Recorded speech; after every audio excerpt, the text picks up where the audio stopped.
On this week's show, we're discussing the Xbox Summer Showcase, all new Switch 2 details following the hands-on events this past week, Minecraft taking over the world yet again, and The Last of Us returns to your screens this week. All that and much, much more on this week's GamerGuild Podcast.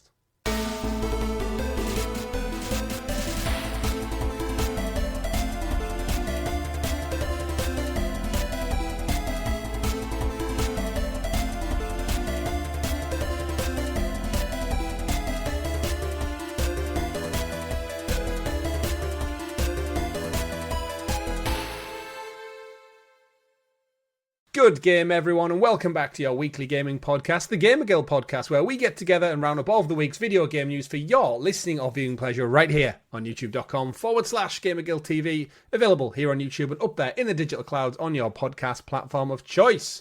Your players for the week are myself, Chris, at Arcane Rogue, and my man of many pixels, Mr. Richie. Hello, everyone. Hello indeed, and we do have a great show lined up for you all. Thank you for tuning in. But before we get into all that, don't forget to like the video, subscribe, and ring-a-ding-ding that bell so you're kept in the loop with all of the great content we do here on the channel, like our weekly live streams, retro looks back, and everything in between. But more importantly, Richie, I did mention it in the intro to the show, The Last of Us returns to our screens today, UK side, as the show goes live this Monday. I think it airs in the US on Sunday over on HBO. We get it on Sky Atlantic in the UK and across Europe through Now TV or whoever your provider is. But that means if The Last of Us is back for season 2, that means the finally long-awaited return, some would say more anticipated return, of the Clickercast is coming to you all this Wednesday live. Myself and Richie and you, our wonderful audience, will be reacting to the show, breaking down the characters, delving into the story, looking at the video game comparisons, and everything in between for about an hour or so, talking about it with you, the audience, and everything in between. Are you excited, Richie? It's been a while. I am. I've actually just finished my rewatch of Last of Us Season 1. Wonderful. So you're all prepared then?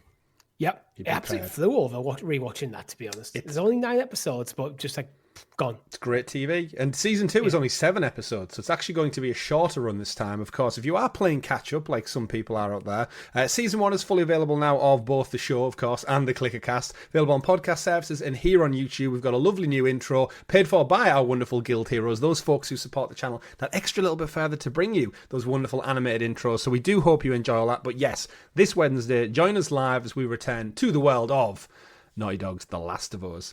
Don't forget we do have a merchandise store as well. There's some gear available there if you're looking for some t-shirts, some extra lightweight swag for the summer season. Shed those hoodies, shed those winter coats, get rid of your scarves and your blankets, folks, because it's short season. Basically, Chris is telling you to strip off. So wherever you are, strip off. Get your legs out.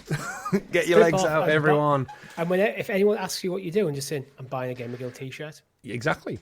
I actually suspect a large percentage of our audience are part of the short brigade. Or naked. I mean, there might be. There's someone listening to it. I'm watching you, naked Phil out there. That makes it worse if you're watching. I'm watching them. They're watching me, and I'm watching them. But yes, in all honesty, I think a large percentage of our audience, knowing our demographic, they're wearing shorts right now. The sun is out. It's mildly warm. Oh, he's wearing them as well. See, so that's you and me. Let us know in the comments below if you're rocking some shorts right now in this April season we find ourselves in. But yes, merchandise stores there. Of course, weekly live streams, as I alluded to. This past week, Richie, we played Xbox's latest exclusive, South of Midnight, and unfortunately our stream got cut a little bit short because Discord shit the bed and we weren't able to continue with cameras, so we kind of wrapped up the episode. We did finish it perfectly fine. We played about an hour or so of the game, and I wanted to just throw it over to you to kind of, I guess, give your first impressions on it, because I was having a great time. It was actually a shame the stream was cut a little bit short, but yeah, South of Midnight went deep into the bayou. What are your thoughts? I was really liking the look of it and everything. It's a game I feel like to experience properly, you need to get hands on and get fully immerse yourself in the world. So that's what I'm looking forward to. So actually, we're recording this on Friday night. I am hoping tonight to have Indiana Jones 100% done, and then South of Midnight becomes my next Xbox game. Wonderful. Yeah, it's I'd echo that. Yeah, from what we played, I continue playing after the stream because I was enjoying it so much. I've done 4 chapters now, so I'm about probably just under a third through the story. But yeah, great art style. I will say the music is phenomenal. I know it got praise for kind of bringing in musicians from southern parts of the US. So it's like authentic soul, and I think you said a couple of times it has that like jazz vibe to it. That's just like kind of beaty fun, but it weaves the music really well into the story. And what you'll really appreciate, Richie, there's a part where one of the little mini chapters is almost coming to a conclusion, and there's almost like a purposefully written song that summarizes the chapter, like in the lyrics. And it's got a really good beat to it. It's as you're doing some action, so it's a little bit like kind of Control and Alan Wake have done before, where the music really ties in with the vibe of what you're doing in the moment. And no spoilers, but like, yeah, it was kind of building towards this crescendo while I was doing something. I was like, this is just epic. It's like gaming, music, all tied together in like beautiful synergy. And yeah, I just loved it. The combat's not too over the top. I've got a couple more upgrades since we streamed it. As I think we predicted, a ranged attack, a stronger physical attack, some more powers have came into play a little bit. But other than that, yeah, loving the traversal, enjoying collecting the floofies around, which are the little ethereal collectibles. I don't know why I call them floofies. Floofies. But yeah, I think main character Hazel's brilliant. Some of the cast of characters you meet along the way are really, really fun. The catfish, the giant catfish that's in the trailers is there. I'm just about to meet Two-Toe Tom, which is the giant crocodile, I believe. All right. From the trailers as well. He's got like an island on his back, and there's a couple of more people we haven't even seen and came across yet in characters. But yeah, really, really enjoying it. I know lots of our audience in our Discord server have been frequently saying like it's just really, really good. And some of the little side stories are just thoroughly enjoying it and interesting throughout. So yeah, if you've not checked out South of Midnight, it's around 12 hours long. The reviews were coming in last week, did really, really well. So I think I'm really happy for Compulsion Games. We Happy Few was a game that I always like the look of, like the creepy, sinister nature of it and the art style, but I never got around to it. And I think this is like a really good next step up for them. And I think from all the praise I've seen, it should be in some Game of the Year conversations, definitely for like art style and music. But then I'd like to see them like really just elevate a sequel. I think you and me were talking throughout the live stream of like a couple of things where they could do a bit more, I think, with the second one, and I really do hope we get to see that, because it's nice to see teams, especially Microsoft, branching out into new IP, while they're leaning back on like their Fabled and their Forzas and the Gears of War again. It is great to see things like Avowed, South of Midnight come kind of spring root from within all that. And Xbox putting out some cracking games between Indiana Jones, Starfield, South of Midnight, Doom the Dark Ages on the horizon. So yeah, really, really good. So looking forward to hearing your future thoughts, Richie, as we play through it, because I fully intend to finish this one. Been playing anything else in between? Mainly just Pokemon Violet. I've actually went back to Split Fiction as well. Oh, mate, same. It's a game where I think I played like twice when it first came out, and we didn't touch it for about 2 or 3 weeks. Yeah. Just me and my girlfriend's schedules not fully aligning up to actually sit down and play games. And again, we've been watching Game of Thrones and The Last of Us, so we have had time together. Other commitments. Yeah, but it was like last weekend. It was like, we haven't played Split Fiction in a few weeks. On Sunday we played. That'll be, I bet, off the back of she spent some time with my wife and my daughter through the week, and they were talking about Split Fiction collectively, because I was talking to her about what we were playing. Yeah. I was talking to your girlfriend about Assassin's Creed Shadows, how far she was. She put me to shame. I think I was like, I'm 12 hours in, and she was like, oh, I'm about 50, 55, and I was like, damn it, child, it's my daughter that holds me back from that. She also has entire days off work during the week. That's true. But so we were talking about that, and then we'd mentioned that me and my wife were playing Split Fiction, but you're completely right. It's like getting that time. And often the times on a night after a long day of work and stuff, you don't quite fancy playing a game. And it is my wife, who's not a gamer, it's kind of convincing them to like what to do. And we got to a few points in Split Fiction where it was like, it did ramp up with difficulty a little bit on the platforming and like doing multiple things at once. And I think if you're not into gaming and expecting that like kind of frenetic movement and of dodging stuff while attacking stuff and moving the reticle for shooting while running along a wall, it's a lot of plates to spin in one go for someone who's maybe only really familiar with Spyro, Crash, Astro, like that level of platforming. So had a couple of frustration points. A couple of frustration points, but we persevered through, and we've done a few more chapters now. So defeat. It's just like with my girlfriend, working 12-hour shifts, sometimes she doesn't get her into like 8:45. Yeah. And by the time she's got home, got sorted, you're looking maybe like half 9. Like, and if you're up at like the next day, if I'm up at like say 7:30 in the morning, which I am a lot of times, do you really want to be jumping into a game at that time of night? No. It's one of them weird ones where if I'm playing a game at that time of night, it's not a problem. But getting in the mood to start a game at a different game at that time of night, it's just it is when you just want to watch a bit of TV. Yeah, it's not like the days of yonder when you were able to like look at the clock and go, it's 11 o'clock. 1, 2, 3. I could get about 3 solid hours. 2 hours. 3 solid hours in, yeah. And then you wake up and the sun's coming up, and you're like, oh shit. I'm trying to be a bit more of an adult and go to bed at a more reasonable time. Usually about 11 to 12 o'clock now for me. Yeah. Our audience know all about that. And aside from I that, don't even have a child. No, you've got cats though. You've got cats. I've got cats. Have you wake us up every night. Have you got to the Ice King in Split Fiction yet? Yeah, we're past them. Yeah, the Ice King. I think we're on might be on the last mission actually. Ooh, more to go. Yeah. No spoilers. Right at the end. So in the meantime, I have been playing some more Assassin's Creed Shadows. I have reached the point now where I get to flip between Yasuke and Naue as well. Okay. However, I have just stuck with Naue, and I'm still just doing more cleanup. I think the next, I did 1 or 2 more missions, and that's kind of pushed me a lot further northeast on the map. But that is so far away. I'm now doing all the cleanup in between. So I must have cleared about 40 eagle points in fortresses and shrines and temples at this point. Collecting all the my loot level must be insanely high for actually the area of the game I'm in. But I'm enjoying it. I'm just chipping away, and that's why I love Ubisoft games. The one thing I don't like what it does is it levels up the areas with you. I didn't even notice that. My girlfriend was actually doing a level 35 quest earlier. Mm-hmm. She's like level 50, but all the enemies are like level 52. Right. Okay. So I don't like that. I think you can turn it off.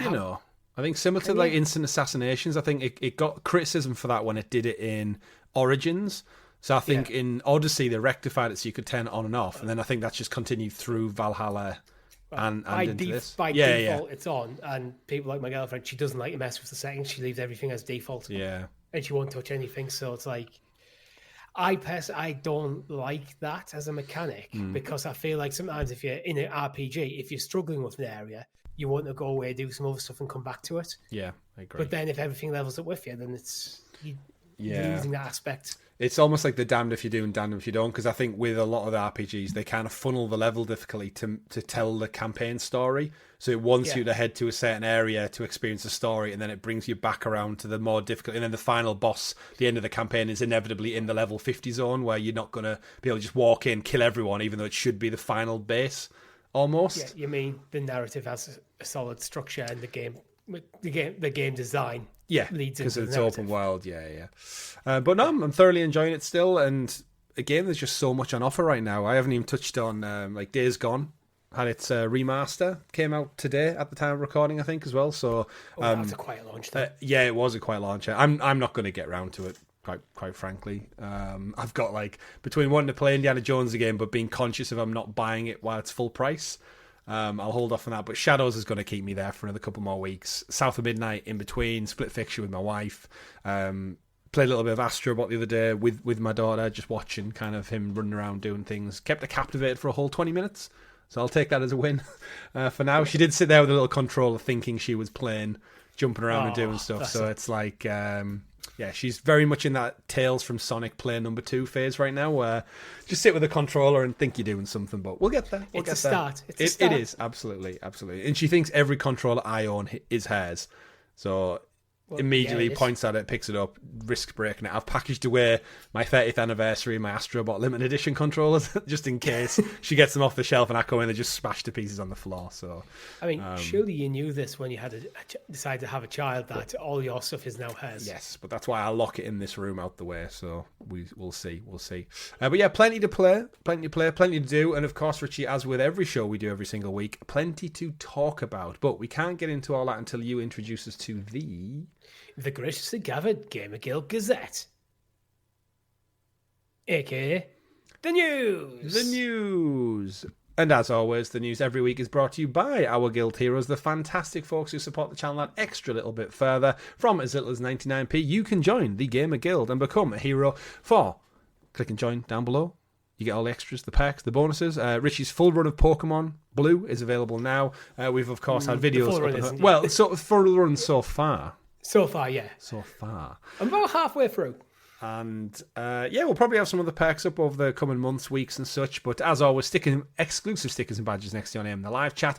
But more importantly, just support the channel. We couldn't do the ClickerCast intros. We couldn't do this fancy intro we have. We've slightly rebranded the channel with like a fresh coat of paint and stuff. And it's all made all the more easier. Paying our taxes. That's something that really gets to us every year. We pay someone to do our business taxes because we ain't smart enough to do it ourselves. And we are technically... I messaged a guy, he hasn't got back to us. Great. But that's because we do run this as a limited company because you're all amazing, so we can do that. So thank you very much, and do consider click and join down below. If you listen on audio feeds, especially the naked people listen on audio feeds, I'm talking to you out there, do click join over on YouTube and help support the channel that extra little bit further. But Richie, let's kick off the week. Story number 1, Xbox have announced a summer showcase, which... we kind of anticipated, but it's nice to see it locked in concrete. June 8th, Sunday, June 8th at 10 a.m. Pacific time. That means it'll be about 6 o'clock British summer time over here. So we'll see what our schedule's like. We've covered these things in the past as and when, depending on what our work-life balance and stuff's like. But I always do love a good showcase. It takes me back to the days of E3 when you would just get 3-4 back-to-back days of just gaming news, reveals, trailers. It was just non-stop entertainment. It basically was Christmas time for the games industry. So just announced as part of the Xbox blog, saying make some space on your calendars. We'll be streaming on June 8th, as I said, following the footsteps of the 2003 Starfield Direct and the Call of Duty Black Ops 6 Direct. This year will once again be a double feature, and the Xbox Games Showcase will be immediately followed by an Outer Worlds 2 Direct. This continues their annual game showcase, bringing a look at upcoming titles from across the Xbox first-party studios, in addition to some incredible titles from the third-party partners. This year, it's going to be digital only, so there's no face-to-face event, and the live stream is going to bring you everything you need to know about what's next for Xbox, no matter where in the world you're watching. Following the showcase, there's also going to be new gameplay details, developer insights, and more people going into the back of it on the blog and the website. So we don't actually have any deals yet, Richie, but we like to theorise. Where do you want to start with this one? A couple of games we know about. Xbox having a cracking year so far. What's in line for the showcase for 2025? I am not sure. I think Doom: The Dark Ages is probably the next. It'll be big first party. It'll be out right by then. Is it the 15th? Is it May? Yeah, so it'll be actually so. I'm not going to say Doom: The Dark Ages. Take that back. Yeah, I'm going to quickly take that one back. I'm looking through a game's radar list. Who've got them in order. I think the next big game that is announced that has a date on it is Tony Hawk's, actually, 3 and 4. Oh, wow. When's that? July the 11th. Oh, so that's the week following this then, so... Yeah, I feel like it's the following month. I feel like this is a good place to showcase a bit more of it because we haven't.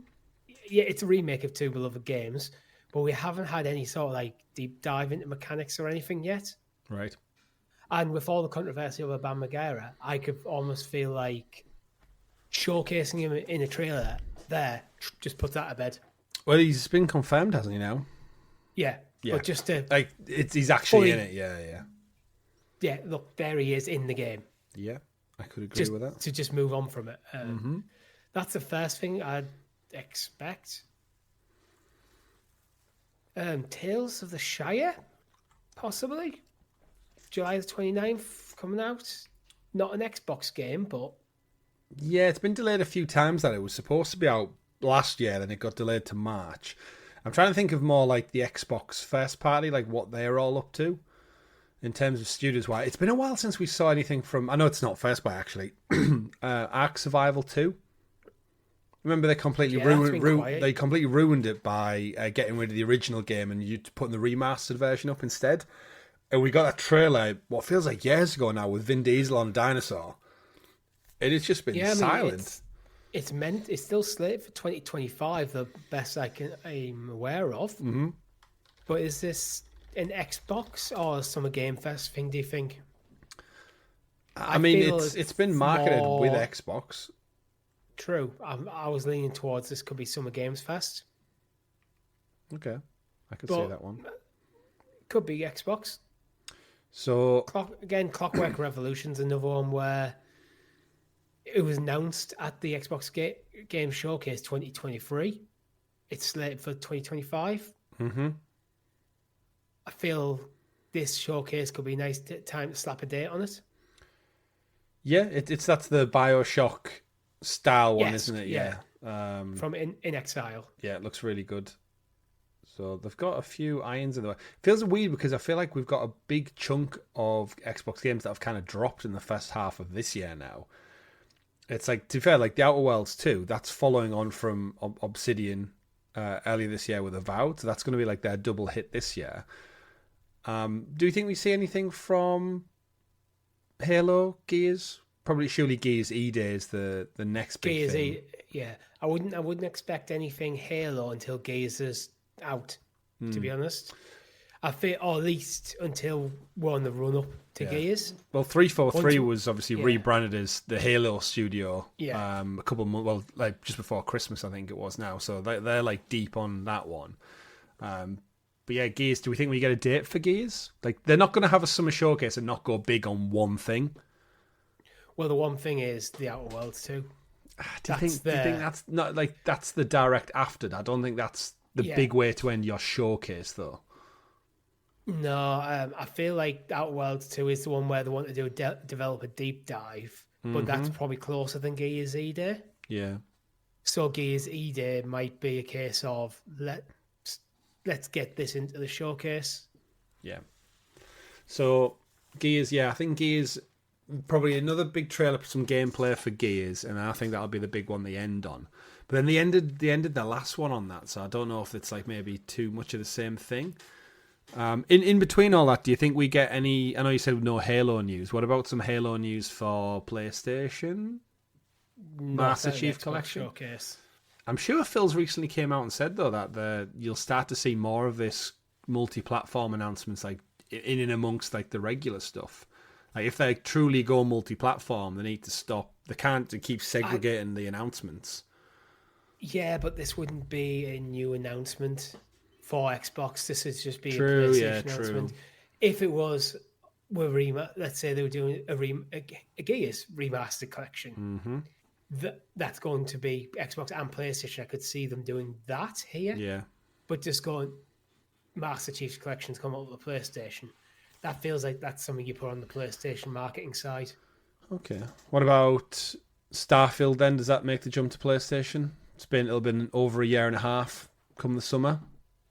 I think it's about time. Yeah, it could be. And maybe if they announce maybe a new DLC pack or something alongside it, something new for the Xbox fans to go, and then they get the also coming to PlayStation. Yeah, well, we had Shattered Space before the new year. So come the summer, that's you're talking, another half a year or so to do a port and add some more features in, some tweaks, quality of life, all that kind of stuff. Because I feel like Starfield has kind of came and went a little bit. But as with like the traditional Bethesda games, like they usually have a long tail life, so Skyrim's still going. No, yeah, exactly. They always just kind of have that like resonance where they stick around. Thinking about a couple of studios just dotting around what they've got. Arcane wrapped up on Deathloop a couple of years ago now. Who's the studio working on Blade? Is that Arcane? Because I feel like we are probably due something from them. Yeah, it's Arcane. Arcane, is it? Yeah, because obviously they shut down the one that did Redfall, but Arcane Leon, I want to say. Or is that the main one? Arcane. There was two of them, wasn't there? It's been a while since we spoke about Arcane. Arcane Leon is the one making Blade. Right, so they're the ones who made Deathloop. They made Prey, Deathloop, and Redfall. So which was the Arcane they shut down? Arcane something Austin. Yeah, that sounds about right. So yeah, we've got that in the works as well. Obviously, Compulsion are done. They've put out South of Midnight, so they're going to go back into the tank. We've got Blade, I think Blade could be a good one for this showcase, actually, because it was announced in December 2023. Oh, so it's been quite a while. It's been quiet since. So about a year and a half ago, we'd announced it. So I don't think we'll see a date on it or anything, unless it's a 2027 kind of thing. I was going to say, I wonder... An acknowledgement of the game. Yeah, I wonder how much of Blade's impacted by the release of Wolverine on PlayStation. Like, are Marvel and Disney savvy enough to kind of keep their distance from each other? Because the revenue is going to go to Disney ultimately at the end of the day for both. So you don't want them both like, Christmas 2025, and then they both step on each other's toes with like similar on the boots on the ground, close fight style, frenetic. You know what I mean? They both use blades, ironically enough. I don't think they impact each other, to be honest, because they're not getting published by Disney or Marvel. They're getting published by PlayStation. No, but I mean the 30% cut is from both productions is going to go to Disney, so they lose out if the sales cannibalize each other, regardless of who's publishing them. There might be a clause that says they can't be within 3 months of each other or something. I mean, it'd just be tactical on their part, right? Not to cross the wires too much. Because why would you go out and buy... It'd be hard to handle that kind of logistics business-wise when you just license... It could be just a case of the IP's been licensed out, Disney just take the cut and don't have any say. Do you think we get to a world, potentially with Wolverine and Blade, where they both release within a year of each other, one on Xbox exclusive, one on PlayStation exclusive, and then the way the world is in games are kind of just merging between platforms now. Fast forward a year on from them two releasing, and you see Blade on PlayStation and Wolverine on Xbox. Again, don't know how much say Disney have, but surely they look at the money and go, well, why would we not port it to the other platform? There's X amount of consoles there. Like in this future world, we're thinking of like next gen, Switch have got PlayStation games, Xbox games are on everything. Like fast forward another half a decade, are we going to be in a world where just stuff goes to everything? I don't think fully, because I think what would happen, I could see Blade coming to PlayStation, but not Wolverine coming to Xbox. Yeah. Because what I think will probably happen is it'd eventually fall into the abyss where things like Bloodborne are in.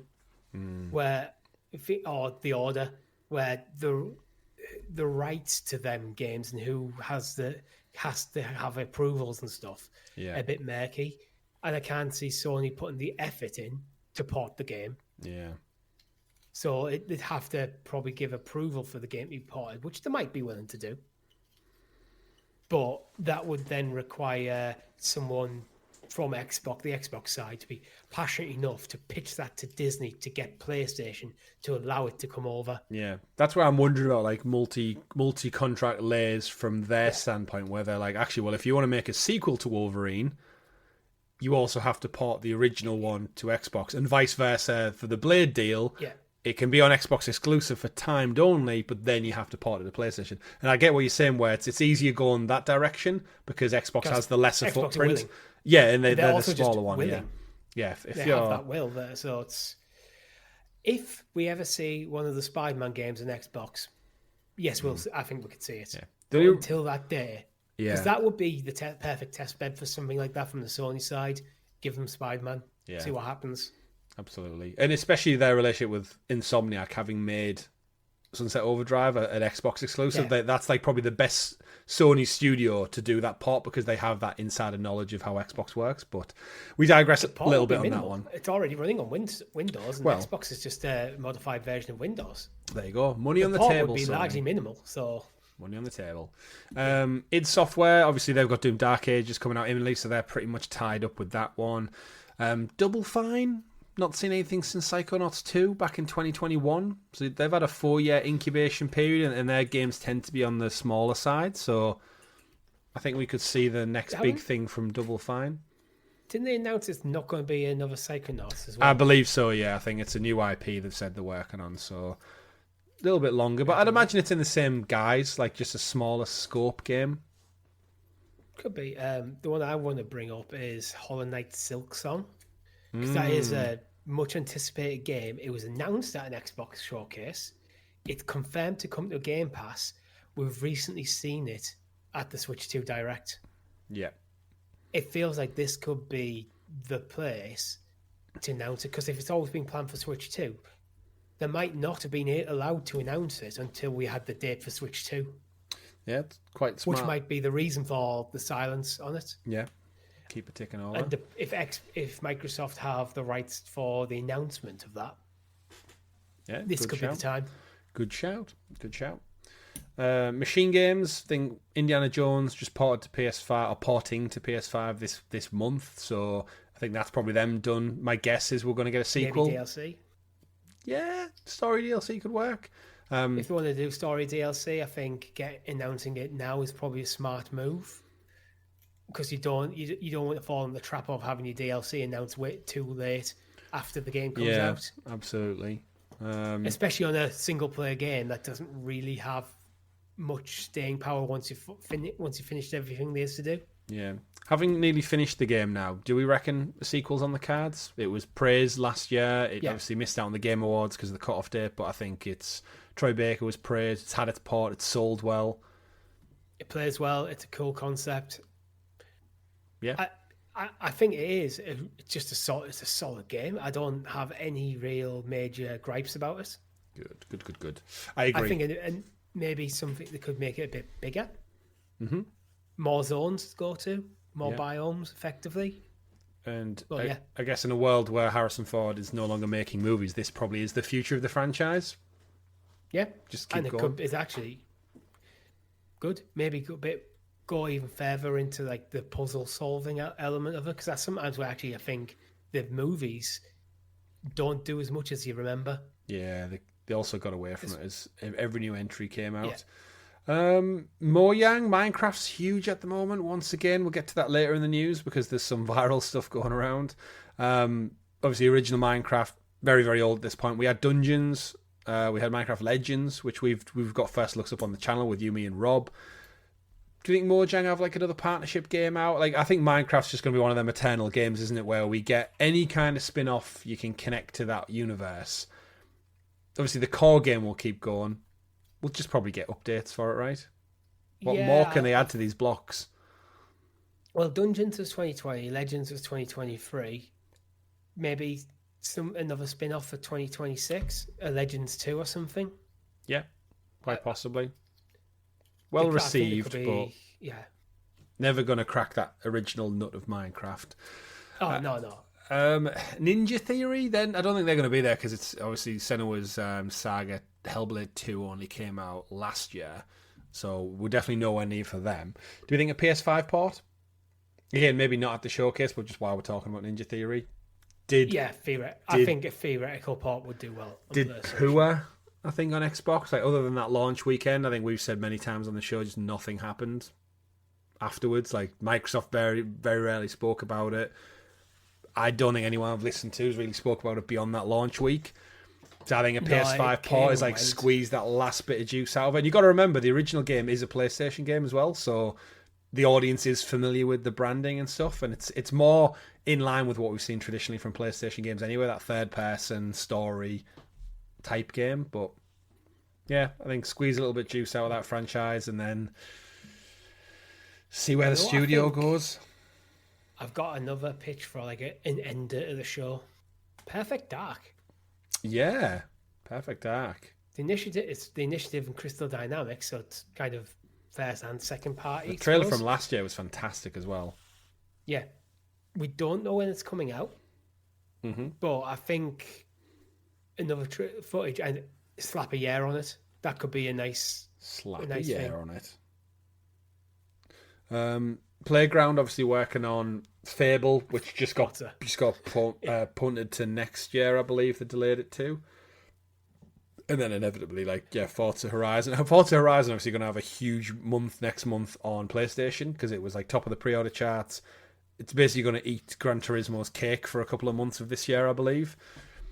But yeah, Playground, again, just sit on Fable. I don't think you need to rush it this year. I think Xbox has got a stacked year already. And we haven't even touched on like Call of Duty and such yet. So plenty going on there. Rare, just keep chipping away at Sea of Thieves. Do we see anything more from Rare? Like a little spin-off project maybe? Or are they fully on Sea of Thieves now? 2018 was Sea of Thieves. But then again, last week I think it was reported they've sold 2.4 million on PlayStation, so maybe like that extra swell in their player base is like, no, we double down on what's making us money right now, which is this live service style game. There's Everwild. Which one was that? Was that kind of like artsy?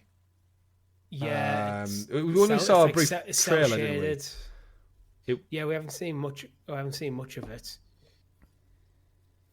I can't remember when it was announced, but it is rare. So in October 2024, Everwild development was reported to be going well with parts of the game in playable form, so it might be a bit too early, actually. Yeah. It was 2021. It was first announced. Oh, so would you something? Yeah. Development began in 2014. So it should. Again, I think they've been distracted with Sea of Thieves, so it's what makes them money. I think it got a full reboot, like the restarted development in 2021. Right. Oh well, we'll have to see on that one. Yeah. Tango's obviously gone. Hi-Fi Rush is now with the PUBG team, Crafton. Coalition, we've mentioned, working on Gears. I think you're right with the initiative. I think their big one might be Perfect Dark at the end, because that last trailer looked amazing. So hopefully that'll come together and show something decent off the back of it. State of Decay 3 has been delayed a few times, right? I believe Is State of Decay 3 out? No, it's one of them games.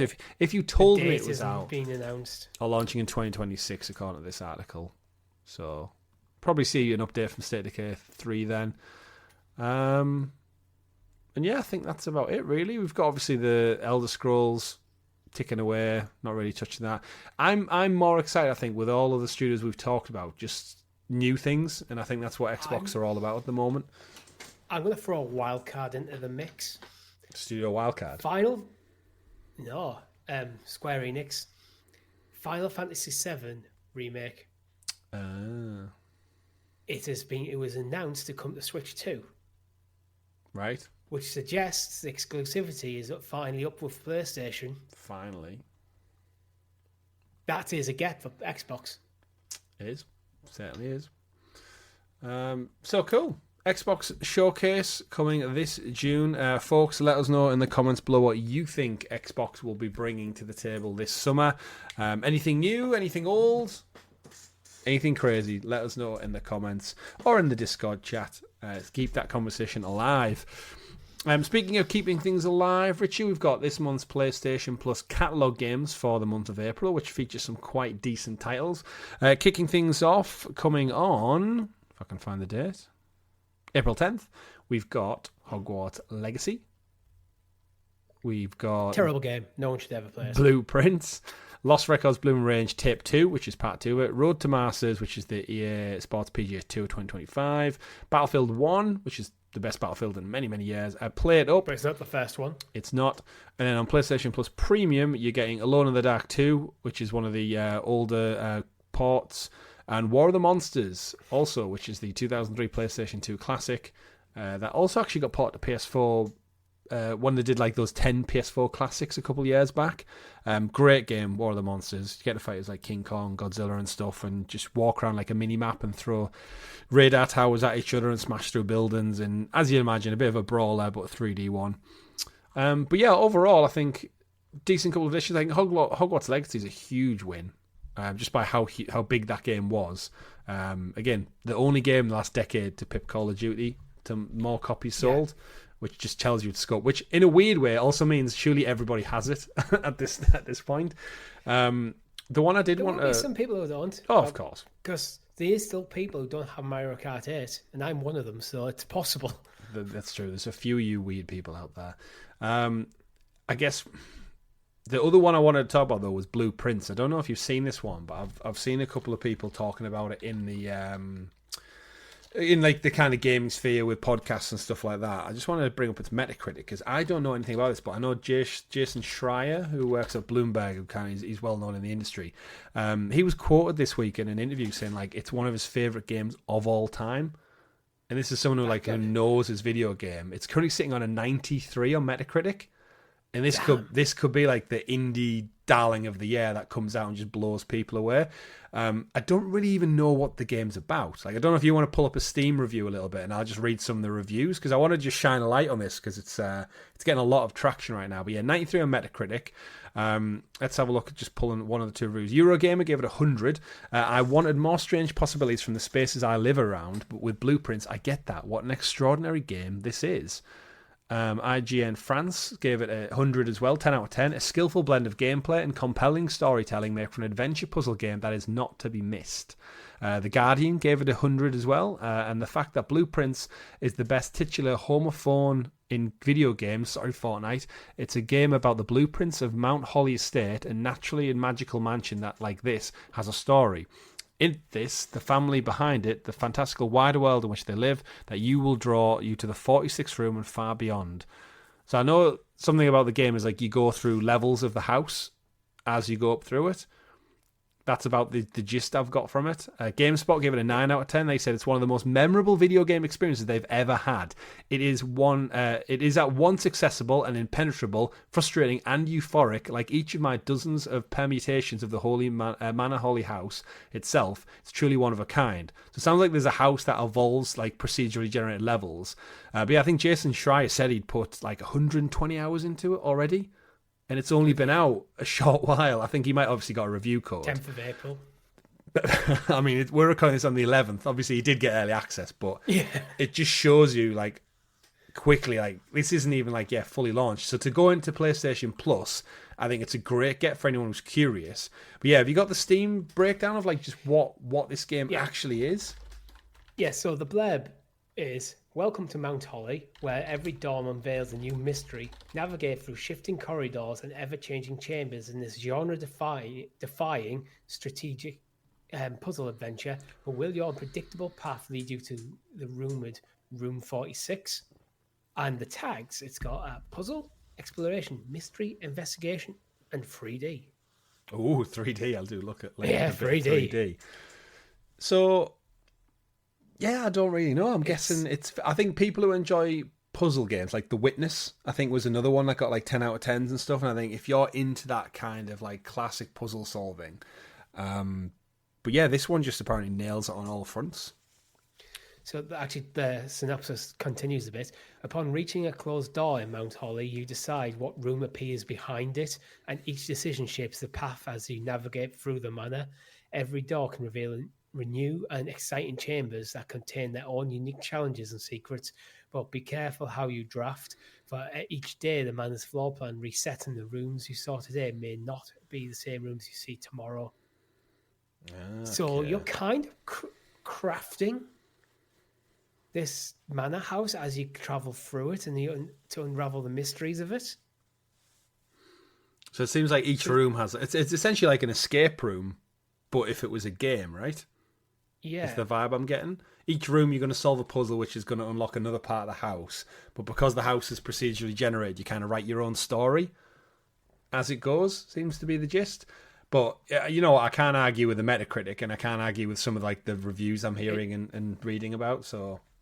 I think it very much falls into the category of games that you need to experience yourself to truly understand what the game is. Mm-hmm.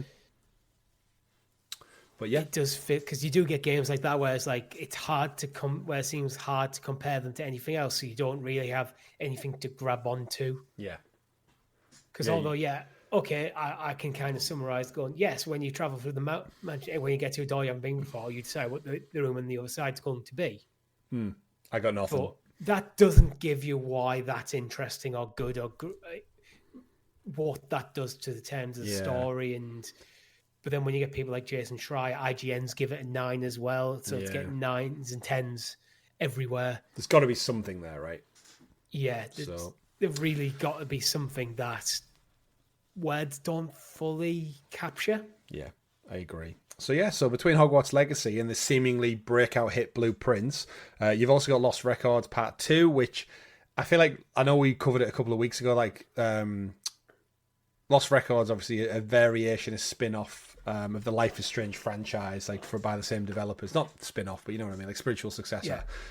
I feel like just like Life is Strange suffered last year round, I feel like Lost Records is just one of them genres, I think, similar to Telltale games, where it was a moment in time, and I don't think there's not really an audience for that anymore. Almost like the young college student audience has grown up now, and they're like, eh. I think there is still an audience for it. It's just not as big as it was. Yeah, just not. It's missed that mainstream zeitgeist that it had at the time.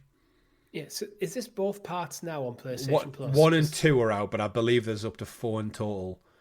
So again, you've been kind of teased. That's also kind of going to be part of it, because I don't really want to start playing these games until it's fully out. Yeah. And Life is Strange, I'm waiting for a decent sale on. Yeah, I'll get to eventually, but it was just coming out before Christmas. It's like, nah, we've got other things to play. But moving on, I'll tell you what's not coming out Christmas time, because it's coming out this summer. June, in fact, is the Nintendo Switch 2, and we need to kind of like reflect a little bit on last week, because obviously last week was very much the Nintendo Switch episode. We went into absolutely everything, the specs, the breakdown, but we were very much reacting in the moment off the news, and there's been a couple of things since then that we just kind of want to touch back upon. For one thing, Canada has aligned itself with the US in that they've delayed their pre-orders of the Switch 2. So obviously it still seems so weird, because they've kind of been out in the UK now for over a week. I've got mine locked in. I know many of our Discord members have too.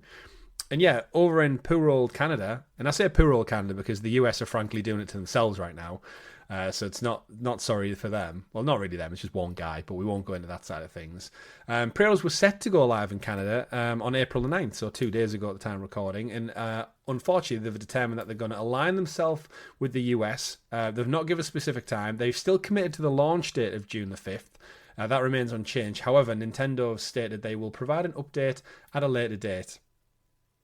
And that's all she wrote when it comes to it, Richie. There could be like complex issues in here, like potentially trafficking switches into the US and all sorts of stuff like that going on. Yeah, maybe Nintendo's distribution in that part of the world flows through entirely through the US, then splits out into Canada and Mexico. Yeah. I don't know. There could be complicated systems in play where because of the US situation, unfortunately, Canada get roped into it. Yeah, and to give like it or not. To give context, we won't go deep on it, but yeah, of course, US President Donald Trump imposed globally wide trade tariffs last week, with some of the highest levies we've ever seen targeting countries with critical infrastructure when it comes to gaming hardware and manufacturing. More importantly for the Switch, it was Vietnam and China, where a lot of the hardware parts are made and stuff. I think the chipset's actually made in Japan, which again I think got like 35%. So you're talking collectively like just short of 70% in tariffs. It feels like a greatest hit of America's recent enemies in like the last few hundred years. Just go through them and just charge them more money. Vietnam, damn you, we lost the war. 78%. Japan, we don't like them guys. But again, China seems to be the biggest one. They're like 100%. Give it a few years, and it'll be Germany the targeting. It's again, we won't go into it, but obviously he's put a postponement on all that now for like 90 days. So by the time the show goes live on Monday, we might find that 3-month gap actually allows the Switch to launch and be okay. Because remember, this isn't just Nintendo that are going to bear the brunt. Sony also manufacture a lot of stuff throughout Asia, utilize China as well. Probably Microsoft are the you'd like to think are the most protected just because they're US based. But even then, I bet they outsource a lot of their hardware manufacturing to China and stuff. I think it's with Nintendo. It's what they're doing is because they haven't changed. They haven't changed the release date. Mm-hmm. They're pulling pre-orders. I think that is entirely down to a pricing strategy. Yeah. Because if them as a company are going to be hit by massive tariffs, they need to make sure it's profitable. Mm-hmm. So, and if they don't know what it's going to cost for them to sell a Switch 2 in America, they're going to not commit to people pre-ordering it until the last minute. You got to imagine they had like the chart that said like if we sell it for this much, we make this much. If we sell it for this much, we make this much. And then now all these tariffs came in, and almost like it felt like every other day was a different percentage level. It literally, unprecedented. And then they're sat there going, well, what does that mean for us now? What does this mean for us? Because then they need to look at all the individual components that make up that console and go, well, actually now this costs us 10% more. Thing. It could be. Japan's government might be reaching out to Nintendo, going, "You are about to launch a potentially era-defining console in gaming, like the successor of the Switch, can you hold off? Because it's a big thing for Japan as a country. Yeah. So it's mad, isn't it? And yet here we are. So it's let's just say it's been a difficult time, I'd imagine, over at Nintendo headquarters. They had a couple of mixed messages that came out during the Direct as well regarding like the price of like physical. I think we reported like physical and digital were apparently going to be different prices. Apparently that's all settled now. They are the same for digital and physical. Yeah. And just, apparently the press couldn't even get like a straight answer from them, and they were like going to the normal Nintendo contacts and they didn't quite know. And then now all the tariff stuff's landed on them as well. So it's been a bit of an odd one. Yeah, they all get a bit of messy stuff with that, and it's probably the people the press were reaching out to weren't fully briefed and weren't expecting any weird stuff. And there's weird stuff. What the hell's going on? And let's be honest, a lot of that probably came from a couple of the Switch 2 has been such a sought after item of news, is that we had obviously a couple of leaks leading up to it as well. And I think Nintendo probably had this thing locked down so much that even their own internal staff probably didn't find out until the Direct last week. Because they'll have kept everyone in the hush hush, and I think that's why the price, the game types, and everything have fell a little odd. A couple of things just to pick out from the UK specifically. Game in the UK, they won't be having Switch 2 pre-orders in store, so you cannot walk into a game store in the UK, which is one of our last high street gaming franchises, and pre-order a Switch. Let's be fair, kind of. Some of them inside Sports Directs. Yeah. And just little corners in a sports shop. Yeah, but to quote them, not really a high street staple anymore, I don't think. No, definitely not. But then it says, we will instead have a small allocation of consoles available to pre-order on the website. So this is somewhere that over the decades has had like midnight launches, people queuing outside to pick up their consoles, and we're at a point where they don't do in-store pre-orders, and they only have a small allocation for their website. How the mighty have fallen, Richie, if they ever were mighty to begin with. I think most of our Discord guys have got theirs through Argos. That's who mine was with. And I think at the moment, if you pre-order, to dig the knife in even deeper, Richie, if you go and pre-order in-store, for collection in-store, Argos will give you a £10 voucher off Nintendo Switch 2 accessories. Damn. So they're even like sweetening the deal of like, come and get it from us. But right. If you're listening and you're in the market for a house, let me know, because I'm not allowed to buy a Switch 2 till I sell my house. Well, I'm not going to buy it off you, but I understand why. So it's there. And for those who are looking around and maybe pre-orders are out, as a top tip, check the mobile phone companies, because a lot of them do tech now. And a lot of them do them on finance as well, so you don't have to buy it maybe like outright in one go. You can spread it out. But my brother's got, I think, his last 2 PlayStation 5s when they've been sold out pre-orders everywhere, because he works nights, so he's usually been asleep or at work, and he's not been able to pre-order at midnight or whenever the launch is. So I've sent him the link, and he's ended up getting his last 2 through his mobile provider. So keep your eyes peeled. The allocation, I wouldn't be surprised if they have more than game now, like the likes of like EE, Vodafone, O2. Easy. Another couple of quick stories just to round out on the Switch details. The Switch cartridges, Richie, are still going to taste bad. We asked the question last week during our breakdown. We didn't have the answer, but since then, obviously the press have had a full hands-on week in New York. It was all like quite secretive. They weren't allowed to record certain game captures, and they had to do it in a particular way. How many people do you think went at press events and went, "Oh, can I change the game?" Went, Nick, can I just check it? Can I just check it? It's like, no, it does taste bad. But the Switch 2 director, Dahuriro Doda, said, we don't want anybody to any risk of unwanted consumption. So went on to continue that, yes, if in fact a Switch 2 game card does enter your mouth, you'll spit it out, he continued. Which I guess, it continues. Nintendo Switch producer Koichi Kawamoto also joined in and said why you shouldn't pop a game cat in your mouth, stating he did indeed lick an original Switch game, but once was more than enough. Never again, he said. I can't believe that other people are trying that. It's just more of like one of them internet viral things now, isn't it? Where it's like... Yeah, it's because It's so stupid. Like you need to know. Yeah, you need to know. So yes, they will fall. I don't know whether there'll be a different taste, but it'll be a foul taste on the rest.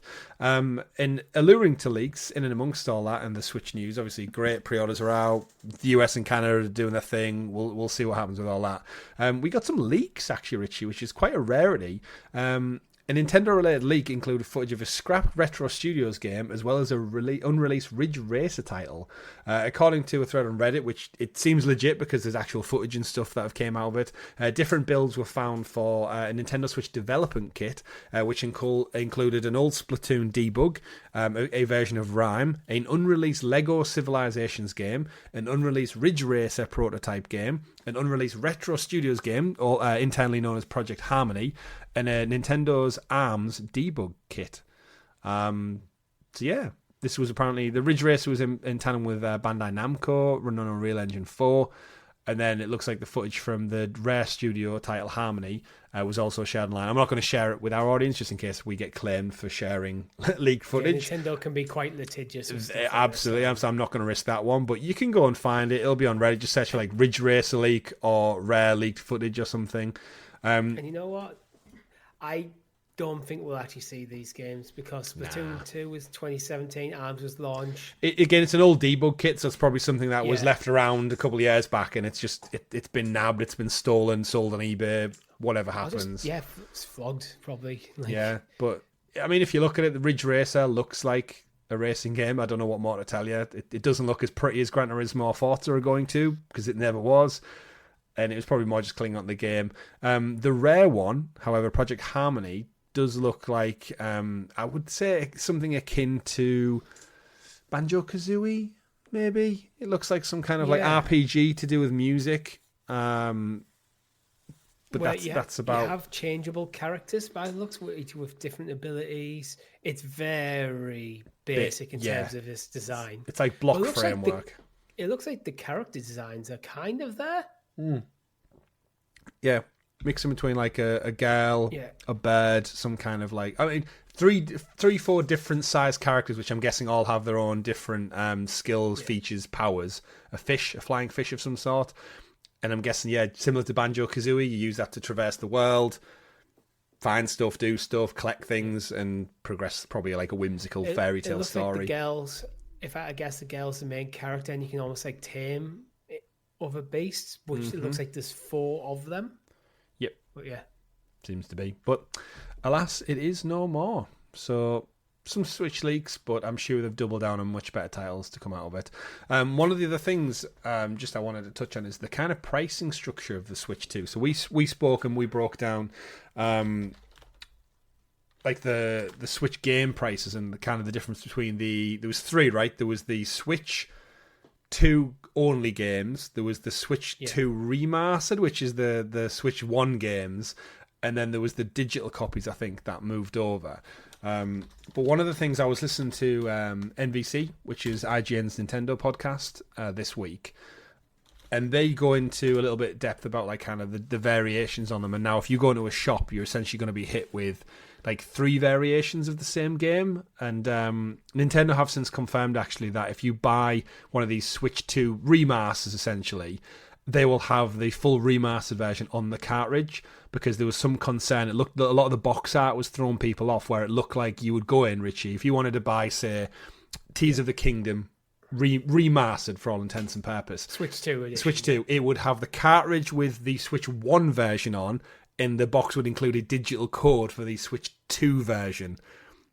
And that was going to annoy a lot of people. So you're going to buy the remastered version. So imagine me buying The Last of Us Part 2 remastered, but it comes with a PS4 disc of the original one and a digital code to actually upgrade to the PS5 version. That's what we're talking about. And a lot of people saw the box art with a little red tag across the bottom that described that, and rightly so kicked off, because you're essentially, it sounds like they were just repackaging Switch 1 copies behind the scenes and throwing in a code for the upgrade along with it. Nintendo have since clarified that the cartridges will come with the latest remastered version on, but they can't promise the same for third-party companies. So like the Ubisofts of the world, EA could quite happily do the same thing. Save money on production. Yeah, exactly.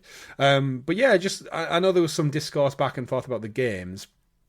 The biggest one for me was the Switch 2 editions of games, because they're charging like full price for them still.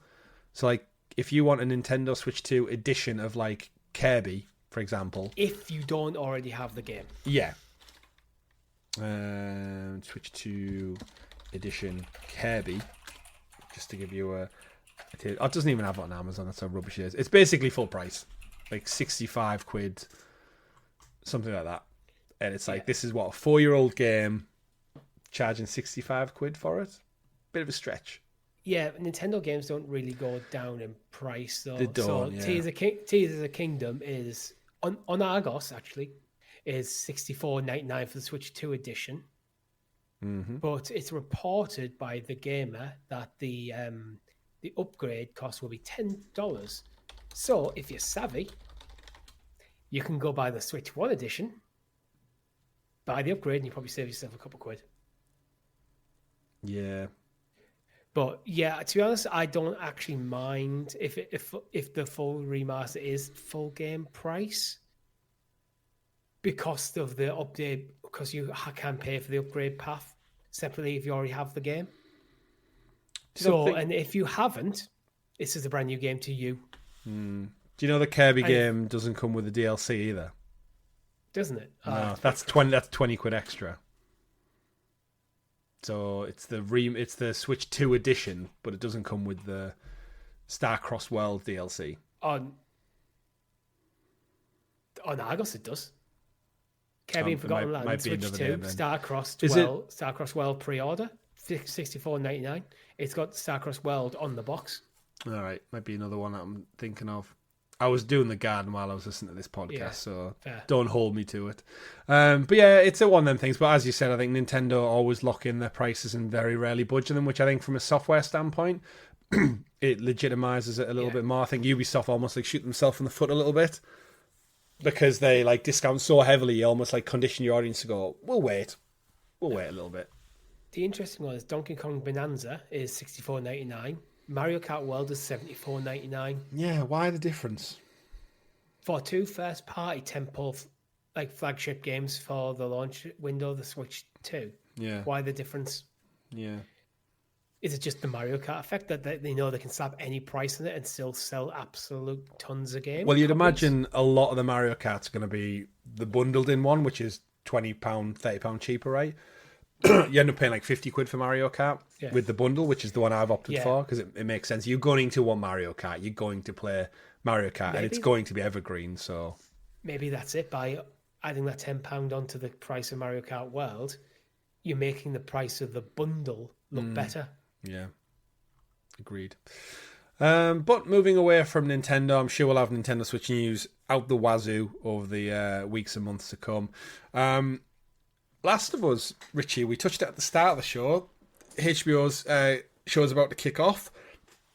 PlayStation couldn't go another week without announcing, and this is not a joke, everyone, another release of The Last of Us on PlayStation 5.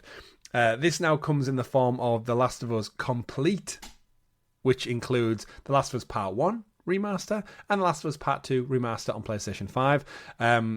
This is available now for pre-order. The digital version is priced at $94.99. There's a collector's edition, which comes with a steelbook and some posters and a thank you note from Neil Druckmann, priced at $109.99. I just don't know. It's going to release on 10th of July, which I'd say is in line with probably the end of the show. So like season 2 finishes, and then here's another version, which I guess is if you've never played it before. It is probably the ultimate way to play it. It's the 2 remastered versions of the game and includes the Left Behind DLC, which I bloody hope so because it's part of the story. I mean, I love this franchise, but I feel like I'm at just that absolute exhaustion point with like, does it need to happen? My reaction to the price actually is probably a bit overkill because it is 2 amazing titles, PS5 games, 100 quid. I mean, so if you're going like 50 quid a pop, that's not terrible. I mean, if we go back to what we just talked about Zelda, right? The Tears of the Kingdom Switch 2 edition is what, 64 quid? That's for one game, and that game's what, 8-year-old at this point? Yeah. So you're right, splitting it between 2 50 quid games. And again, if you've never played it before... I think what makes it worse with The Last of Us is the original game came out on PS3. Yeah, it just feels like it's... And then PS4, and then PS4, and then PS5. And then PS5 again. And then, I do think this is, again, I think as gamers, I think we take into the fact that, this isn't for you. This is for new people to the story, people who watch the TV show and are interested, or people who've never played the game and they want the best version of it to play. It's Sony being a business rather than a fan. Yeah, and you can just go buy the PS3 version if you wanted to, or the PS4 version of the PS3 game. Yeah, that's still available. Yeah, still available. You might even be able to get it from Game. I think that's the key. If the original version is still available, then do what you want. Because if you don't want to spend the money on this version, you can just go buy a different version. Yeah, absolutely. Arguably, this is now the definitive way to play it. And that's still. But if I was to do it. If I was to buy The Last of Us complete now, assuming I didn't have The Last of Us already, I'd be tempted by the Steelbook version. Yeah, and I would, if I wasn't moving house and I had money, I'd be exactly the same. A couple of things I guess to take away from this is, one, they call it complete, The Last of Us complete, and this kind of had a moment of realization for me. It was like, is this Naughty Dog literally saying like this is it now? Because we've theorized a little bit before, and it's like, and I think after we finished part 2 more recently on the channel, full thing's up now, go check it out, live streams available. It does wrap up the story completely. And Neil Druckmann's, we've quoted him in the last couple of weeks on the show, saying like, he might not have another story to tell. And I think now they've moved on into Galactic and the show's became what it is, I feel like I would be okay with them just calling it at 2. Yeah. Like, I just really would be. I feel like there's any unresolved threads of narrative there. There really isn't. And I feel like The Last of Us suffered so much because of that, like the scripts leak and nobody in certain parts of the internet not being happy with the story. And like even now you see it with the TV show, like Bella Ramsey getting unnecessary criticism and stuff for just being herself. And because she's not your atypical, maybe like attractive individual or something, but it's like she's supposed to be a child, so that's a bit weird to start with.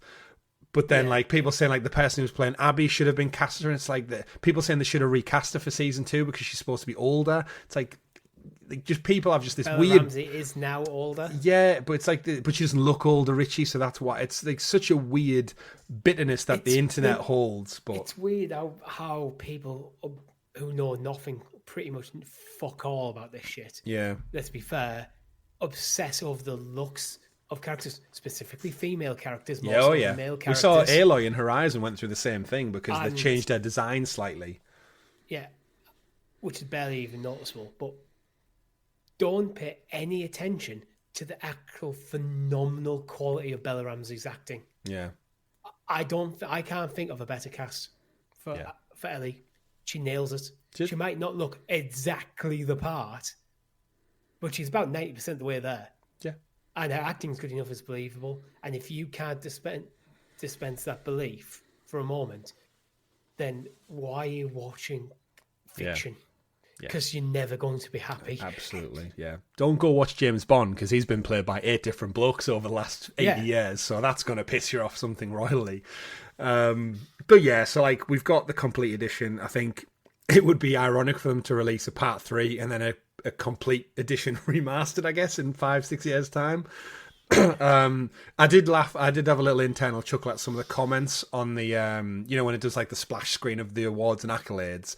Simply the greatest story ever told in its medium. These games are literature. Craig Mazin, director of the TV show. Of course he's going to say positive things about it. The bloke's making a living off this storyline. So he's about to make a couple of more £1 million absolutely, in the next few weeks like, because of this game. All of the other ones in between it are kind of like, yeah, of course, you're like authors, journalists, reviewers.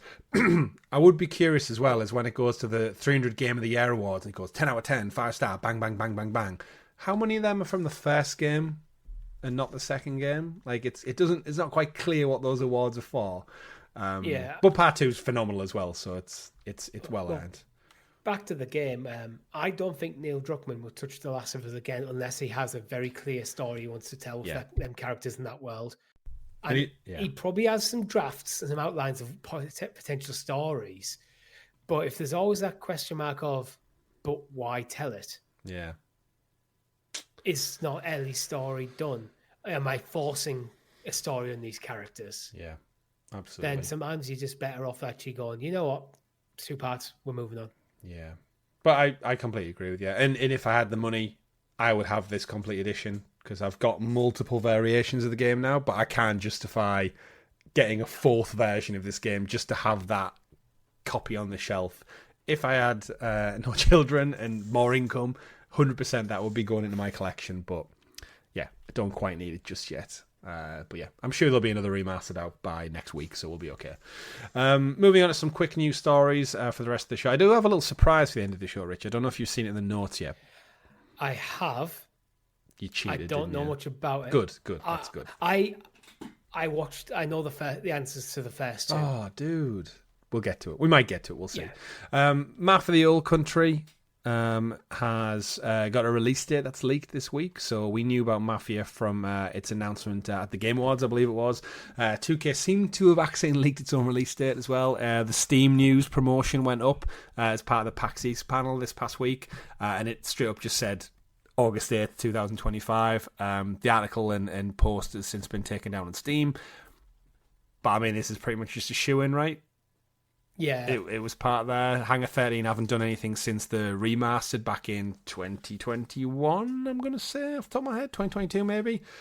Which we're still waiting to come to Stadia. We asked for waiting to come to Stadia. But yeah, this is, of course, the kind of prequel to all of that trilogy. This is going back to the origins of organised crime in the old country. Gritty mob story set in the brutal underworld of 1900 Sicily.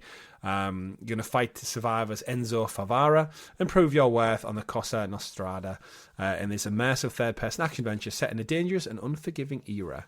And it looks really good. I think it could be a really good game. I think if you've not played, like me or you, the previous 3, I think this could be a really good jumping on point.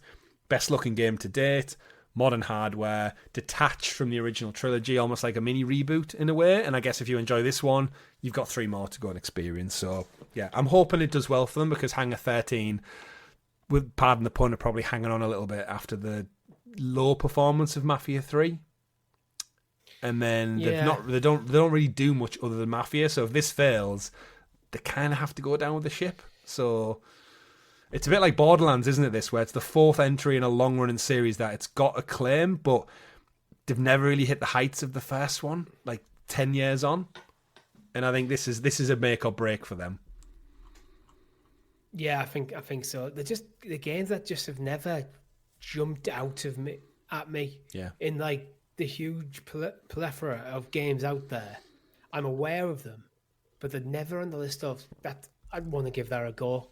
Yeah, I don't think they're bad games by the looks of them. They're just not. There's something that isn't drawing me in. Yeah, I'm with you on that. And maybe it's just the genre, like Mafia. It's like westerns. They've not really been a thing in pop culture for a long time now. Like there's a space for them, but I guarantee you, my granddad would probably prefer a Mafia story than or a movie or a TV show than I ever would. So it's like, yeah. Oh, yeah. Different things. Another quick couple. We've got Age of Empires 2 PS5 port. It's been confirmed for the 6th of May, so you won't have to wait too long for that. If you pre-order the Premium Edition, similar to other Xbox ports, you can get it on the 1st of May. You get it a couple of days early.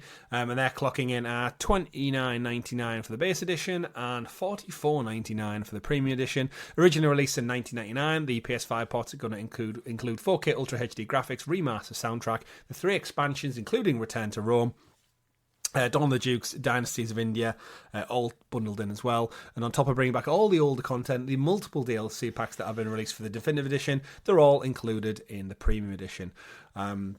What's more to say about Age of Empires 2, Richie? It's one of the best RTS games of all time, if not the best. But if you're serious about Age of Empires 2, get it on PC. Yeah, I knew you were going to go there. So yeah, not too long to wait for that one, and we'll see that soon enough. Quick story from the world of Toys for Bob, formerly of Xbox, so kind of backdoor Xbox story to kick off the show. They then since split and went independent, and seemingly they've taken Spyro with them, because they keep teasing all this stuff on the Twitter feed about purple things, and Spyro is definitely purple, and that's the game that everyone's waiting for. So while we speculate about Spyro the Dragon 4, the lead director actually has been saying apparently they're talking about future projects beyond what they're currently working on. He's assured fans development is going well. And a quote says, "I am very much in the thick of development. The team is very thrilled about the experience is shaping up. The game is big and ambitious and pushes our craft to new heights." Since talking about that, though, he was actually pushed a little bit further on it. And he quoted in saying that actually, Paul Yan, by the way, the creative director of the studio, in the interview, said that one company we'd like to work with, and we're already working with, is Xbox. They've been a great partner. They've got a really great, interesting roster of characters that we could have a lot of fun with. The Honey Bear is the first one that comes to mind. I think we can all agree Banjo's been hibernating long enough, right? I think that's just straight on the nose saying, we're working on something now. It's very exciting. It's great in scope, but we love Xbox's relationship with us. They've got a great list of characters. Like Banjo, look directly at the camera, wink, wink. It makes you wonder: has he had a meeting recently with Phil Spencer, and where he's a kind of agreed in principle, like you get first shot of a Banjo game? Yeah, well, I'd imagine Spyro's probably. It could have even been part of the right when they split. Like we won first shot at a Banjo game. Yeah, let us do it. We're working on Spyro now. That'll be done in maybe a year or two, and then we'll jump over to Banjo-Kazooie. You've got to remember this is the team who've recently done Crash Insane Trilogy, Crash 4 released, recently Crash Team Rumble, but I think that was more of an Activision decision than Toys for Bob, hence why they probably wanted to get away and go independent so they could have that choice, their power. And I think we get Spyro 4, it'll probably do what it's expected to do, and I think, give them Banjo-Kazooie, because let's face it, Rare is so far beyond coming back to this franchise now. Give it to someone new. Breathe fresh life into it. And if there was going to be anyone, Toys for Bob have done it 4 times on the bounce now. So fully trust them. Going back to our first story, Spyro 4 could be announced at the Xbox. Oh, yeah. Full circle. I like it. I did think of it during the first story, but I figured I would save it for here because fits. Well, they've been teasing it. Maybe now's the time to actually go. We're actually doing it, guys. Yeah, it's legit. Yeah. And one more thing that is legit is we got the news in the UK this week that Universal will be building a UK theme park down in Bedford. Is it Bedford or Bradford? Bedford. They've bought 700 acres or potentially up to 700 acres of land. We're going to get a Universal Studios or an Epic Universe or whatever it looks like. And although it's not directly gaming, the WB relationship and the Nintendo relationship kind of means it is for all intents and purposes. And I just wanted to kind of run it by you, Richie, as we've probably got a couple of years out until this thing's actually built and then probably even more until it's open. The rumours coming out of it are that this one could include things like Lord of the Rings, a Mario world, which is what's over in the States right now. They've got it over in Japan. It's doing incredibly well. And I think the way the games industry is, I could see gaming franchises being that next big thing to make its way into theme parks. We've had it kind of cross synergy between comic books and stuff in the past, and the Disney parks do it as well, of course. But ultimately in the UK, I always think we've really been bad at theming theme parks. They go, it's say Nemesis at Alton Towers. But all it really is a darkly painted roller coaster with a couple of entrance things. It's the whole park in itself is never themed.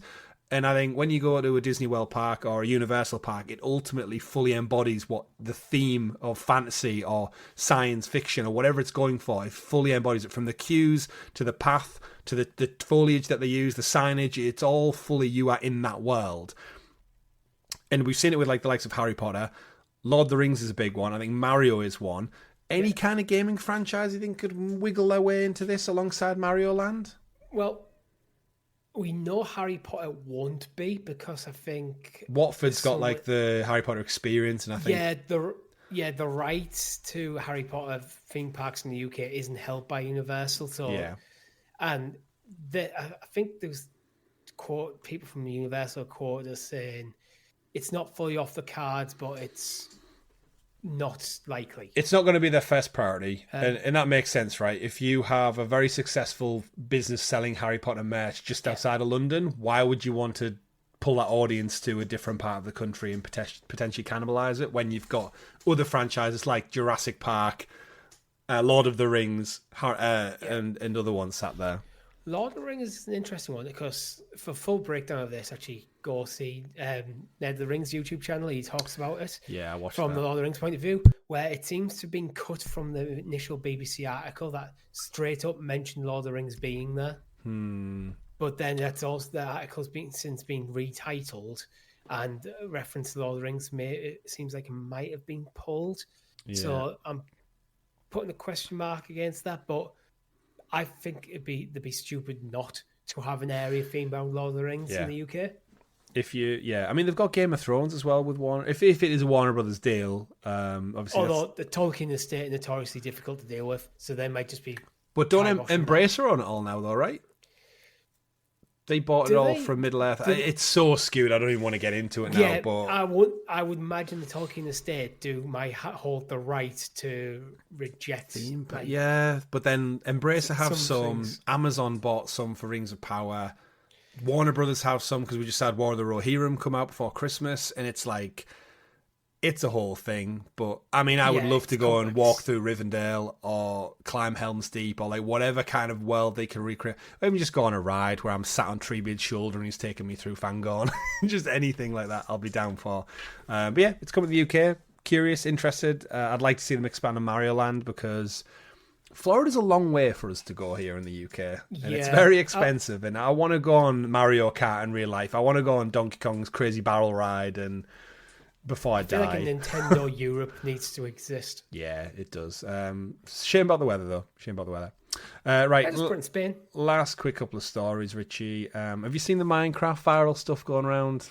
No. I don't know how I clued actually in. haven't. So there's two viral things. So Minecraft movie, incredibly successful. The movie's apparently not great, but in terms of the audience that exists, it's huge, and kids are flocking to it. It's Easter half term coming up, so it's going to make tons of money. It's already made, it's already broken records, and it's eclipsed Super Mario Brothers opening weekend for an animated adaptation of video games. It's earned a whopping $301 million in its opening weekend, so like £233 million.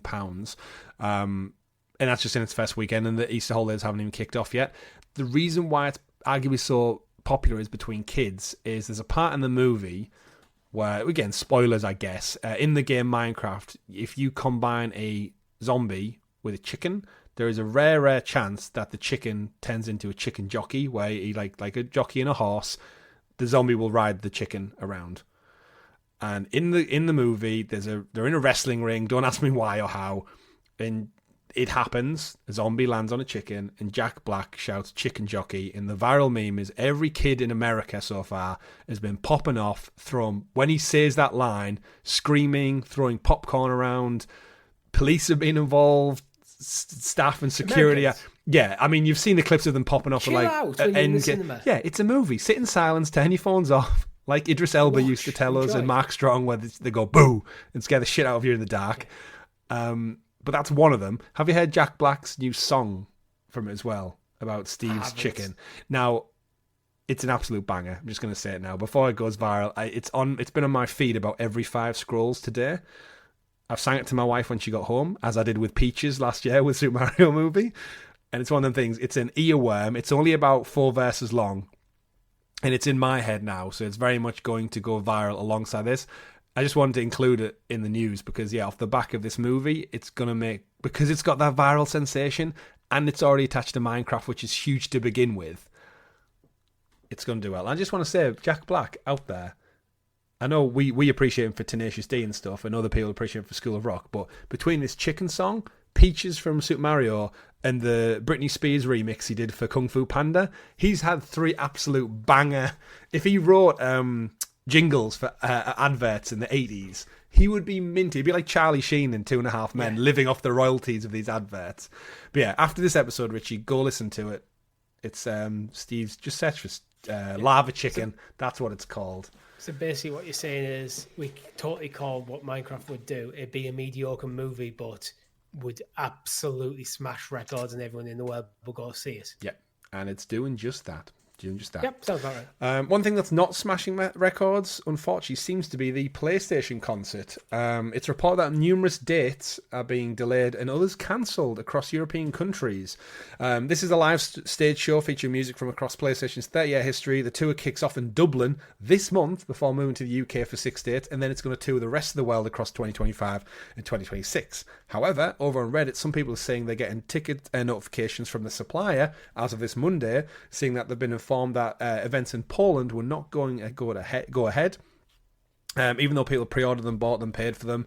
Even the buy ticket links are still working, but apparently there's no information from PlayStation yet on what this is. Some say they've been delayed, some say they've been cancelled, but this seems to be across Sweden, Norway, Denmark, Germany, Italy, and Austria have also been cancelled. Richie, we've got tickets for this in like 2 weeks' time. We're going to see it in the UK. I've seen nothing. My immediate thing was like, shit, check my emails.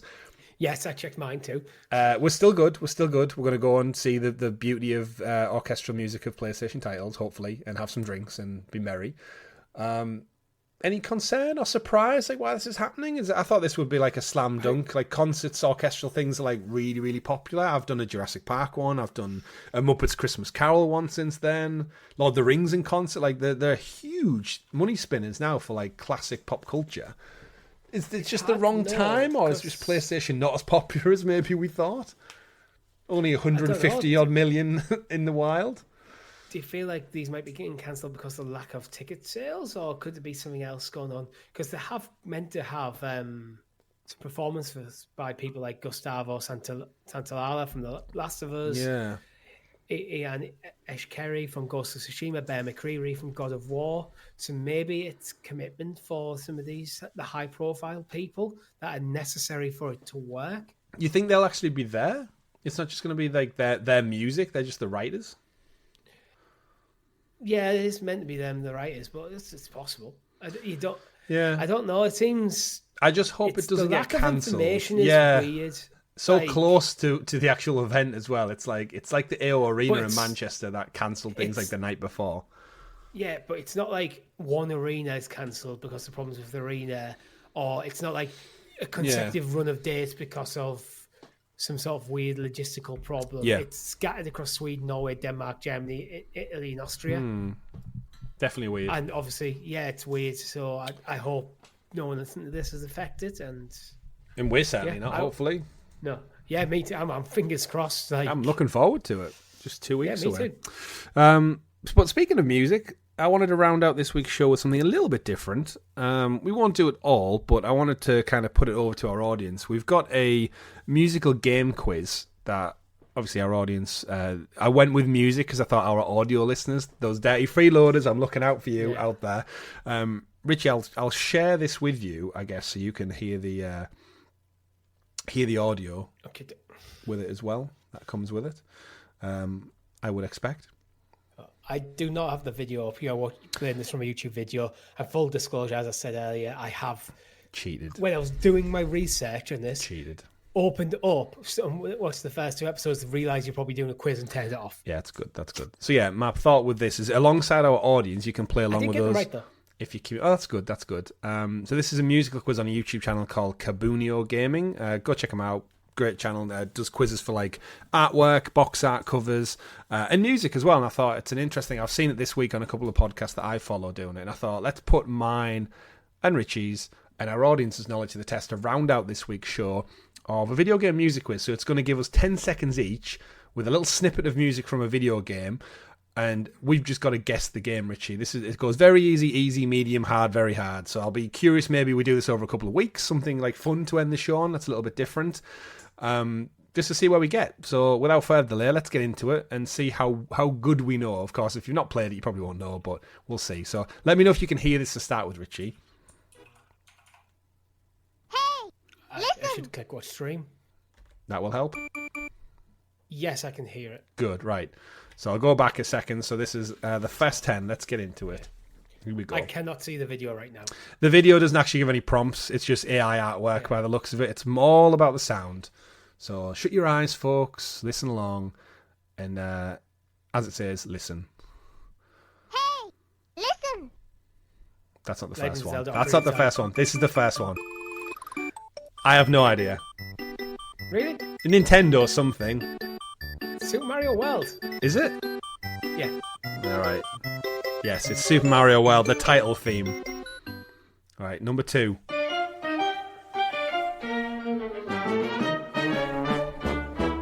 I was surprised I called this one. This sounds like Disney to me. Oh, it's Cuphead. Shit. Oh well, I guess Disney inspired. I was gonna lead you into it, like. Right. So I've got none right now. This is a collective effort, by the way.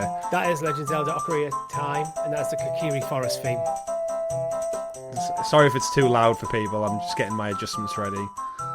The Legend of Zelda: Ocarina of Time, Lost Woods, specifically. Lost Woods, yeah. Uncharted. I get them drums anywhere. There we go. Yeah. This is one I'm looking forward to hearing in concert. Oh, I hope they open with it. Just the drums. Yeah, Nate's theme. Right, number 5.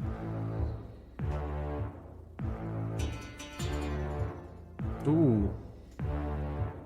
Sounds like I'm in a cave of some sort. No idea. Oh, this is Papers, Please? I think that's the indie I've game. Never played it. This feels like maybe Doom? Yeah, it's got to be Doom. I don't know which one. Should we just say the franchise if we get the... it is Doom Eternal. Doom Eternal, yeah. Yeah, it's definitely too hardcore not to be Doom. I'm getting Nintendo vibes. Yeah, I'm getting SNES vibes. No idea though. Oh, it's Donkey Kong Country. Now it's kicked in, that last little bit of jungle beat. I don't know how many we've got and how many we haven't now. I haven't been keeping score. Final Fantasy? Oh, it's Silent Hill 2 remake. So that's quite recent. So it's saying easy, but most of these I haven't played. Super. the Stardew Valley. Stardew Valley. It is. Oh, you got it. Nice. Oh. This is number 10. Metal Gear. There it is. Right? Yeah. Yes, it is. Yeah, Metal Gear Solid main theme. Dun dun. God, it doesn't give you long, does it? Pokemon. I don't. With blue, red, yellow. It's the original, right? It's Yeah. You're playing it currently. I am. Yeah. It is, yeah. Pokemon, blue, red. It's the lab theme, specifically, if that's a thing. Oh. Final Fantasy, I'm going to guess again. Oh, no. Is this Smash Bros? It is Oh, Baldur's Gate 3. Gate. Wow. I wouldn't have guessed that. Oh, this is... I recognise it. Nintendo again, I'm just going to guess that. Oh, no, it's not. I mean, it's F-Zero. Yeah. The original F-Zero. Shit. Disney, Disney, sounds well, Disney. I'm not doing well at all. It needs to get beyond Nintendo to something else. Oh, it's Super Mario Odyssey. I haven't played it. I recognise the company. Well, that's grand. God of War? Oh, it's God of War. Oh, that was a guess. God of War 2. I mean, I got the franchise, but not the game. I was picturing like big fights. Nintendo again. I want to guess. Any guess? Wario Land 3. I didn't have it at all. I didn't. Assassin's Creed? I'm guessing the platform. Yeah. Assassin's Creed. Odyssey?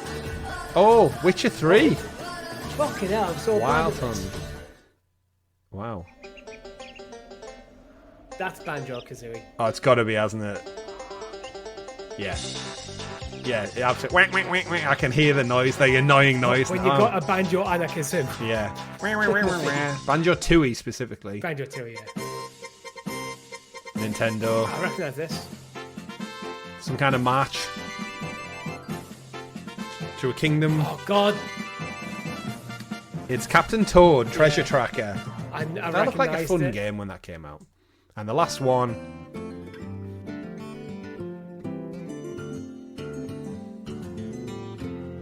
getting fantasy, mystery. Oh, it's Hearthstone. Wouldn't have got that. Card game. Yeah. Well, there we go. How many do we get, Richie? About 2. Yeah, I think we did. Considering that's the easy one. But then again, if you've played it, it's one of them weird things. Like, you're not just going to know it if you've not played it. That was definitely a Nintendo round heavy, though. But yeah, slightly different way to end the show this week. We will still have a look. Let us know in the comments how you did. If you like the musical quiz, if you want us to keep it in for a couple more weeks, we can definitely go back to it because it's fun, right? Listen to songs, they all sound great. Who doesn't love a good 18 or 16-bit tune to start things off as well? April 11th on this day in video game history, Richie? Just nice and quickly. Nothing. Anyone? Nothing at all. Well, Dark Souls 3, but not for me. Anything on the 12th? Not really. Oh, Ratchet and Clank reboot on the PS4. 9 years already. Jeez. 2016. World of Tanks, not sponsored. We're probably the only thing that's never been sponsored by We are now. Now you've said it out loud, it's definitely going to be back. 13th of April, Richie. 33 years ago, The Legend of Zelda A Link to the Past. Amazing game. 33 years ago. Some people claim it's the greatest game in the franchise. I think the free argue when it comes to Zelda fandom, if you're arguing the greatest game in the franchise, it's Link to the Past, Ocarina of Time, and Breath of the Wild are usually their arguments. But other than that, quite a quiet time of the year. We're going into that period that traditionally is really quiet in video games. It's only the last kind of 7-8 years where it's really ramped up between like February, March, April being like banger after banger. So yeah, a spike in March and it's fallen away and then it's dipped away again. But speaking of dipping away, that brings us to an end of this week's episode 87 of the GamerGuild Podcast, episode 458 of our channel podcast in its entirety.